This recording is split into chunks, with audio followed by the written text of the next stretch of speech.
Goeiemôre vriende, familie, lede en vennote van GOSA. Het is 'n groot voorreg om met julle vanoggend te kan praat. En die doel van vanoggend se gesprek is net om vir julle sterkte en voorspoed toe te wens met die versameling van die groot oes wat ons verwag in 2026.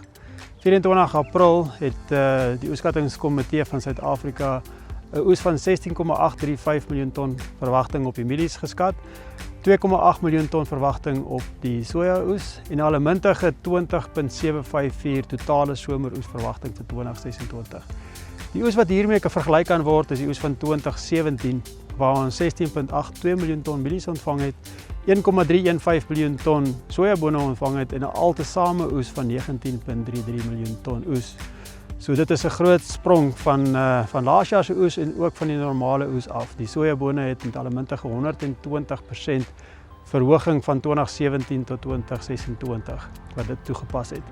So ja, en ek dink die doel van die gesprek is om vir julle sterkte en voorspoed toe te wens met die versameling van die someroes en ook om julle talente na die beste van julle vermoë aan te wend.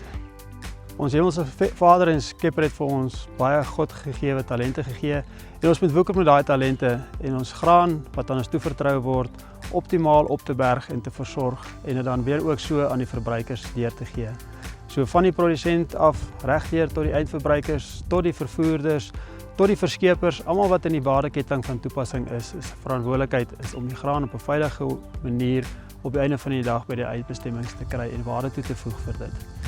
So ja, daar gaan sekerlik geleenthede wees en plekke wees waar met so groot oes ons areas gaan ondervind waar die silo's gaan vol raak en ook met die groot toerusting wat daar deesdae gebruik word om die oes te versamel, is daar sekerlik ook geleenthede waar die stroopers gaan vassit en ons moet dit ook maar in ag neem en geduldig wees en met elke geleentheid oplossing probeer vind en op die einde van die dag die beste van die saak maak. En ja, loop oop in 2026. Daar vat hy.